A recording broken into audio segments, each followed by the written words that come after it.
All right. Welcome back to the GSMC Wrestling Laureate Podcast, brought to you by the GSMC Sports Network. Just to kind of reflect on what we talked about AEW and recently their bookings with the Elite, taking over Dynamite, Collision, and Rampage. And segment two, we talked about a Thursday Night Wrestling preview. We talked about, a couple of matches that are happening in Ring of Honor. We also kind of teed up TNA Impact before their Under Siege pay-per-view heading toward the weekend. But, we're going to head on to um, Taz advises young wrestlers to take it easy, man. Take it easy because the injuries that you sustain as wrestlers live with you through life. So, definitely we're going to talk and we're going to get into that right now. So, yeah, let's go ahead and get on into it. So, like I said, Taz, former ECW legend, formerly known as the Taz Mission, the number 13, the rabid, not the rabid Wolverine, because that's, a name we can't really say, but no, like the Tasmanian devil, like so to speak. So, like I said before, Taz advises wrestlers to be smart about their bodies. Fans love the idea of wrestling greats to quote unquote have one more match, one more match. But that it's not the same. It's not the same, and it shouldn't be the same for legends that have retired or stepped away from wrestling. Because ultimately, the next move you make, and if it's botched, or if the wrestler on the other side botches it, it could be the end of your career. It can make you pay it paralyzed. You can turn into a paraplegic. Like who knows? And this kind of makes you think about like obviously the Undertaker, Stone Cold Steve Austin, Kurt Angle, et cetera, et cetera. Taz himself, with his recent beef with Chris Jericho. Um, the fans right now in professional wrestling are kind of raving, kind of like kind of pushing for a match between Taz and Chris Jericho. But Taz tweeted about his injuries from wrestling, said, and I quote, "It's been a brutal couple of years. Both of my shoulders, knees need to be replaced. 4 joints." He also added how training creates injuries just as much as wrestling does. He said, "This is not from the bumps, wrestling. It's from training too hard, like a caveman, trying to be big. I'm posting this for today's wrestlers. Please be smarter. Times have changed for the better," which is kind of Taz, basically saying how, wrestling's not what it was back in the day. And honestly, it's kind of good for wrestlers nowadays. They made the sport smarter. They made the shows, more PG, a little less hardcore. And I know I'm your attitude era kind of guy. And, I love the sight of blood, chair shots, tables, and yada yada yada. But ultimately, he's right. Taz was right, 110%. It's about preserving your preserving your locker room, so you guys can just create more and more memories, be more and more successful. Because look at what happened with AEW once when MJF got injured, once when CM Punk got injured and left. It really, really, honestly does make a difference. Taz was right about that. Jericho has shoved Taz to the floor during a heated conversation with his son Hook. Taz says that he's happily retired. He had a tweet about possible last match. He was like, "Nah," and I quote. He said, "Nah, I'm happily retired from in-ring wars. I'm 55 years old, bro. I'm not one of those ex-wrestlers that needs one more match." Um, and of course, the last match he fought in WWF was between Jerry Lawler and him at ECW One Night Stand in 2006. And the fight only lasted 35 seconds, which was kind of crazy. Taz ultimately choked out Jerry Lawler with the Taz mission, ultimately kind of, bringing him down. So I kind of feel for Taz. Kind of feel for Taz. He sees his son Hook in the wrestling industry, and ultimately he doesn't want him to get hurt. Um, you know, of course, if you're going to fight for the FTW championship, obviously it's the World Championship. There's going to be hardcore. There's going to be, rules and stipulations that, probably kind of make you bleed. But Taz is, he's just stating why, like, he's kind of like, I don't want to sound a little cheesy. Have you guys ever watched A Christmas Carol with Ebenezer Scrooge, where Ebenezer Scrooge was just like this total jerk off, and like freaking He had to visit the ghost of present, and you kind of see all this bullshit that happens to you, and you're like, I don't want my life to happen like that. Why didn't somebody tell me? Oh, what could have changed my ways, and I would have wanted to not wind up here. Like, that's kind of like Tazz. That's what Tazz is like trying to say, and be like, dude, like I have to have my shoulders, both knees, injuries from like my legs to my knees to my ACL to my meniscus to my neck to my bone to my feet to my toes. Dude, like wrestling, it's a grind. It's an absolute grind. And if you're not absolutely for this, like go ahead and take a step away. Go ahead and take a step away from wrestling. So, you wouldn't be told by an expert doctor that you need 4 surgeries within, for basically like all your limbs and stuff like that. So, absolutely crazy, 110%. So, yeah, like I said before, I kind of want to reiterate and kind of talk about some wrestling stars along the way that kind of suffered injuries that ultimately made them lose their careers. Wrestlers, it's all, glory and stuff like that when you broadcast it on mainstream television, but just know that a wrestler takes his career, his life, and his future every single time he steps into that ring. In the blink of an eye, something bad could happen and it's gone. Absolutely gone. So like I said, I want to talk about Bret Hart. Bret Hart was famous, absolutely famous. Every wrestler in the industry wanted to work with Bret Hart because, yeah, he was the Bret the Hitman Hart. Yeah, he was super cool. If I'm fighting a match with this guy, I'm going to get attention. I'm going to be known all around the world. But most importantly, the best thing about Bret Hart that the WWF locker room really, really missed after Vince McMahon screwed him with the Montreal screw job, and which forced him to go to WCW, was that Bret Hart, he was known for taking care of his opponents. Taking care of his opponents. Like, I know at the same time, you're like, what are you talking about? These guys are fighting the hell, beating the hell out of each other. Yeah, yeah. But at the same time, he knew how to take care of his opponents when, in moves, suplexes, fake strikes. I know I shouldn't say the word fake. Choreographed moves. He was quote unquote, and I read this from an article, that he was the safest wrestler to work with. So when you're in the ring with Bret Hart, you wouldn't have to worry about having, you know, unprecedented things happen, which causes your career. So like I said, he left the WWF under controversy. He was betrayed by Vince McMahon. And honestly, he left for WCW. And after 2 years he was in WCW, he was placed in a spot with Goldberg. And Goldberg nailed Bret with a boot to the right side of the head. After that, Bret Hart started having chronic headaches and went to the doctor. And the doctor told him overall that he has to quit the thing that he loves most. That is wrestling. So, bam, career's over just in a blink of an eye, just in a move with a guy. I love Goldberg.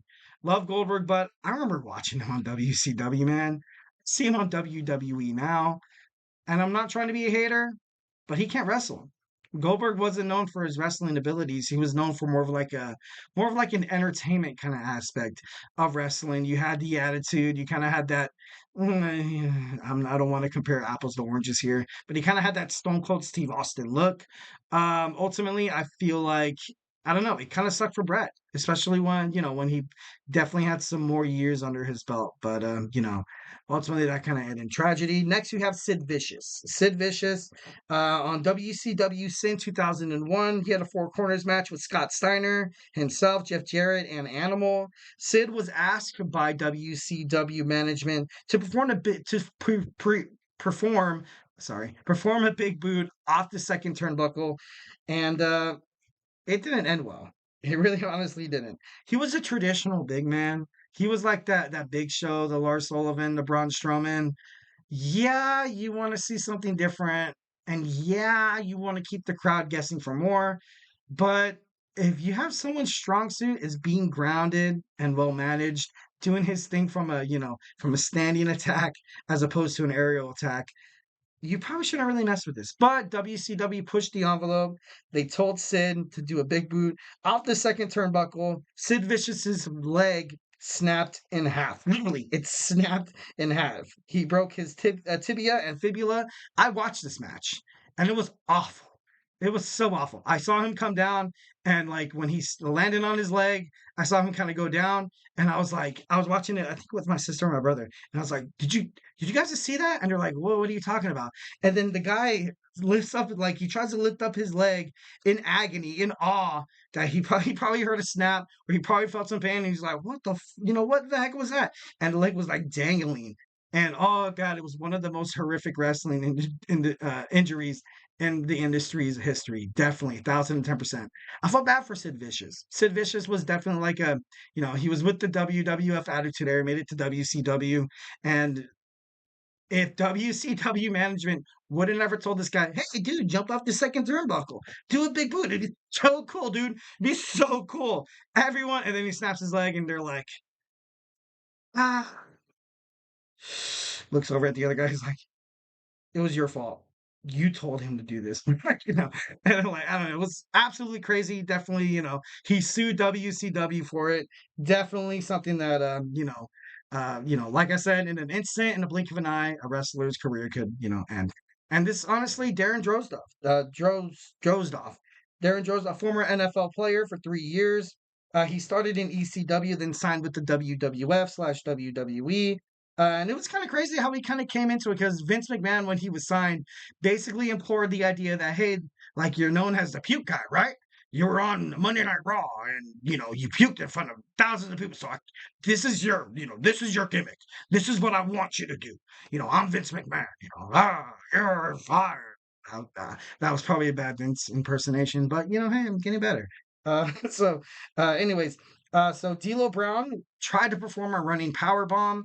Ultimately, didn't really landed pretty good. So he landed on his head, his neck, fracturing a two disc in his neck, leaving him quadriplegic. He recently passed away from the WWE, well, from just life in general. So of course, thoughts and prayers to his family. He was a good wrestler. I watched Drozdov do his thing. A lot of people can't really say that they made it to the WWE from football. And of course, you have Roman Reigns, The Rock, yada, yada, yada. It's cool and everything like that. But, you know, it's just something that's very, very sensitive in terms of wrestling and stuff like that. Something that's the reason why, after what happened to him, turning him into a quadriplegic, why they decided to ban moves in wrestling. Why, like, the pile jobber was like a no, no, no. And ultimately, I kind of felt D'Lo Brown because D'Lo Brown ultimately was blamed, received a bunch of hate mail, got a bunch of like just bad, bad, bad PR after this incident. And in reality, it was both of them. Both of them were trying to perform a move that they obviously haven't really rehearsed together. Decided to do it on mainstream TV. Didn't really work out. Sucks that it kind of ended the way it did.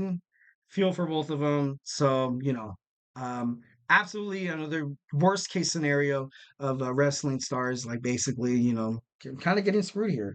Kind of getting screwed. Next, we're going to talk about Chuck Austin. Chuck Austin was a college athlete who decided to pursue a career in professional wrestling. He landed in WWF, and on December 11th, 1990, he teamed up with Lonnie Poffo against the Midnight Rockers, which consist of Marty Jannetty and Shawn Michaels. Jannetty landed a Rocker D, the Rocker, Destroyer, I think it was. And it was like the Famouser. If you look at Mr. Ass or, Daddy Ass, he does the Famouser. And I think that was Dolph Ziggler's move as well.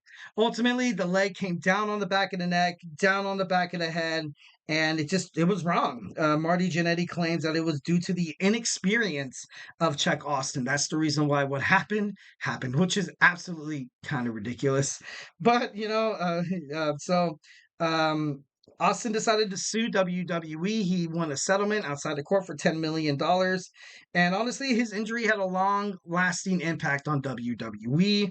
I feel like this is a huge reason why they kind of have NXT stars to kind of like just kind of bring them up, kind of get them used to fighting in the squared circle so nothing bad like this ever, ever, ever does happen. in the history of WWF. So, absolutely, like, now he had a broken neck and he's fully paralyzed. But I don't know. This is something that WWE took in consideration and ultimately kind of changed the dynamic of how wrestling stars come to WWE, which was honestly probably a huge, blessing in disguise. Absolutely, 110%. Next, we're going to talk about Tyson Kidd.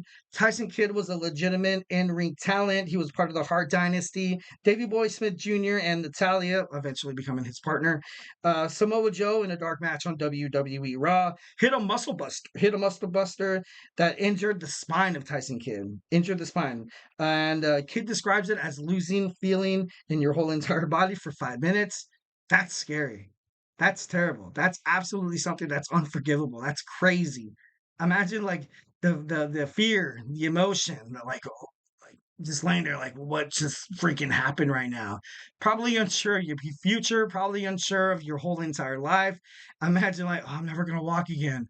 I'm never gonna walk again. Like if this really doesn't like kind of take in fruition in your mind, like imagine waking up tomorrow morning from your bed not being able to move any limbs for like 5 minutes. It would scare the holy shit out of you guys. It would scare the living hell out of me, of course. Absolutely, 110%. I remember one time I woke up, I think I slept on my shoulder. I think I was like something like this.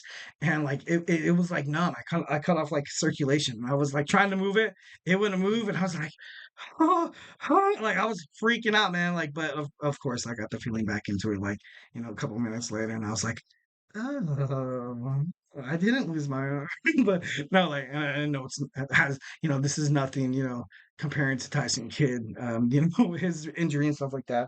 But Kidd was, he was airlifted to 5 different hospitals, ultimately ending his career. Obviously, the guy is in very good shape, great in-ring talent. His girl's Natalia. She's also very dynamic as well in the wrestling industry. It would be pretty awesome to see him coming back, but he's not.